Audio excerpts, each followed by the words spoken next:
Lakers and the Warriors. It's a preseason game, and we can take a look at some of the highlights because it's these really famous, really good players, and it's worth watching. How comfortable, Jay Will, as I bring you into it here, that these guys already look moving the ball together. You'll see some spectacular ball movement as we continue here. Well, I know we used to say that D. Wade and LeBron were peanut butter and jelly, but there's a new iteration of peanut butter and jelly, and that's Anthony Davis and LeBron James. With LeBron James being that point forward, look at that. I mean, 5 months of rest screening. This is the biggest lineup you're going to have in the NBA. Maybe one of the best defensive teams as well. I want you to see this one. Look at this pass. Look at that. But I've seen multiple plays over the past 4 preseason games where he's not needed to dribble. He sees the play before it even happens. That voice you're hearing off camera is Damian Woody, the biggest Laker fan I know. Can we just briefly mention that that's LeBron James at his age going over the head, behind the back, left-handed to the corner? Oh. Are you kidding? I mean, Anthony Davis, Dwight Howard, JaVale McGee, Danny Green, KCP. Just say thank you to LBJ. That was part of the show. Now, look, it has been a fascinating little stretch of time here for LeBron James. We're all very much aware of what's going on with him between China and Hong Kong and everything else. And now he comes back here when he's got to try and get a season started, put that behind him, and get going into a year where I've been saying for some time, I feel like LeBron James is going on a scorched earth tour of the NBA. He sat back all through the playoffs last year and listened to you and RJ and Jalen and everyone on Get Up saying things like, Kevin Durant's the best player in the world. Kawhi Leonard's the best player in the world. This one, that one. I think LeBron is coming back this year to remind everyone he's actually the best player in the world. Well, I think he's going to have a chance to be MVP this year. Now, the question is on the back end of the season, Greeny, how do you handle that if you're Frank Vogel? You want him to be fresh as possible for the playoffs. A big person that nobody talks about in this team is Kyle Kuzma. I mean, you not only have Anthony Davis and LeBron James, but Kyle Kuzma is another guy that we've seen him score at high clips. This team is destined to be in the Western Conference Finals. And also with their ability to shoot, LeBron James will come back and torch people because he's 6'9", 260 at the point guard position. They scored 71 points in the first half last night against the Golden State Warriors. Yeah, what I think will happen here is the Lakers will recognize, as much as LeBron did in the East, and I understand the competition is going to be much tougher, that they don't need home court advantage, that it isn't worth getting that one extra home game to get there to the end of the season. It's the dreaded load management, which you know I hate, but I think in this case it will make a lot of sense. LeBron James is one of the most dominant players we've ever seen in the game. I do not think he'll win MVP for that reason alone. I think like a James Harden or a Stephen Curry, because they're going to have to play all these games in order for them to make the playoffs. Don't sleep on Nikola Jokic as a sneaky good MVP candidate. And one of the things I wonder about, and we don't have time to do it here, is if the Lakers play the Clippers in the playoffs, does it matter who has home court advantage? Because I don't think even for the Clipper home games, that's going to be a Laker home game. And I would take the Lakers in that matchup because of their size. I think their size is a differentiator. There's a lot to get to. Jalen's on his way in here. We'll do more of that. Jalen will also be interested. In the corner. So once again, the Spurs system speaks for itself, but everyone's excited, just like you, Chris, and I, that DeJounte Murray's healthy and back on the floor. And boy, it's going to be fun to watch. So when we look at the Spurs, they continued their run last year, making the playoffs 22 consecutive seasons. But we also look at the Rockets, and we know how good they've been since James Harden has been there. Look, 2014 was the first time he made an All-NBA team.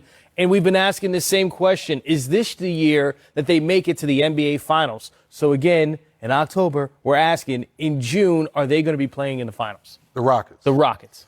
Right now, today, I'm going to say no. I like Russell Westbrook. Obviously, Capella, all those guys coming back. But we're talking about the Western Conference being as deep as it is. The Denver Nuggets, they brought back every piece. You had Jeremy Grant, and you bring back Michael Porter Jr.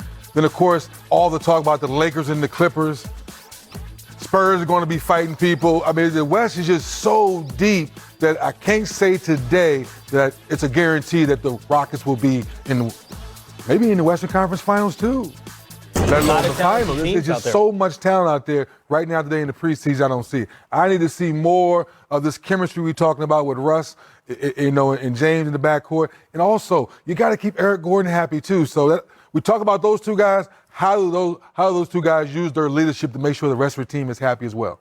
Well, you mentioned year in and year out just being there. That's something the Rockets have been. Yeah. But not as long as the San Antonio Spurs, 22 straight seasons, making it to the playoffs. They did it last year despite not having DeJounte Murray. Lonnie Walker, the guard they drafted, only playing in 17 games. Do you see them as a team that's going to be able to extend that streak to 23 consecutive seasons in the playoffs, considering how stacked the Western Conference is? Even though the Western Conference stacked to this question, making the playoffs, yes, I'm putting a check right there by the Spurs because everything you just said. They missed Murray last year, they still made the playoffs, and obviously got knocked out early by Denver. So now you bring in someone of his caliber, his athletic ability. You talk about Lonnie Walker, had a heck of a summer league. You bring back his fresh legs, and of course you have Double D and LaMarcus Aldridge. They're going to get it done.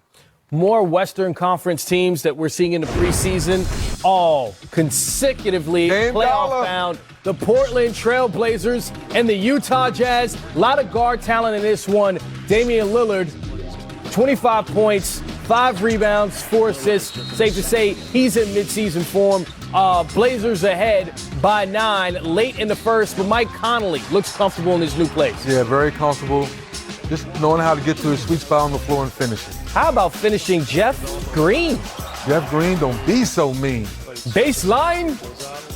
Baseline, finger roll, finish off the glass.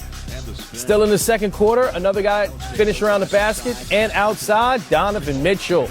Nice to see him get an easy bucket set up by a teammate. Yeah, we know he can do that all day long, get to the basket, beat his man, get to the rim. But to your point, Chris, a lot of easy shots, catch and shoot. So we know that the Portland Trail Blazers lost Yusuf Nurkic to injury. Oh, no. There's Hassan Whiteside, left the game with a sprained left ankle, did not return. So at least that's the diagnosis. Could have been worse for them, their situation with Biggs. Yes, hope it's not too serious to your point, Chris. C.J. McCollum, 28 points, 5 for 7 for 3. DJ Smooth. That's what he does. He and Dame Lillard combined for 53. Until Clay gets healthy, hey, you got to get the best backcourt in the game to them guys today. You say that best backcourt in the game, the Utah Jazz, those two, going to give them a little run for their money as well. Along with Houston. They're going to talk about that with Russ. Come on now. That's what makes it so much fun when Mike Conley goes to Utah. Now, these guys are trying to figure out what they're trying to be. So once again, this Western Conference with backcourt guards is going to be exciting every night. You know, we have a great producer tonight because we have a theme in this block. Okay, tell me about Consistency in the Western Conference. The Blazers have been the 3rd seed in the West each of the last 2 years. Last year, just behind the Nuggets and the Warriors. Do you believe there'll be a 3rd seed or higher for a 3rd consecutive year? No, I don't see them being higher because, I mean, that means they're going to beat the Lakers or the Clippers and, Houston, so Denver. 3 for a 3rd straight year. No, I think this might be the year they come down maybe 4 or 5 because once again, the theme, let's stay with our theme, the West is super deep. And with all the new players they brought in, how long does it take for Dame and CJ to make sure these guys feel like they're a part of the system? Now, to your point earlier, Dame and CJ cannot have off nights now because they don't have all those guys, especially until Nurkic gets healthy, which you probably won't see all year long with the broken leg.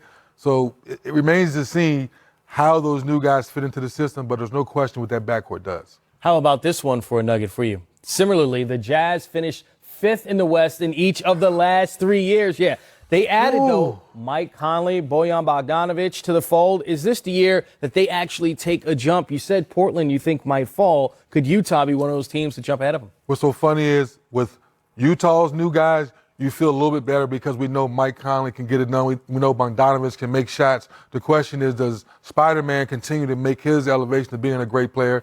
Rudy Gobert, can you continue to be the defensive juggernaut we've seen the last couple of years? If that happens, I say yes.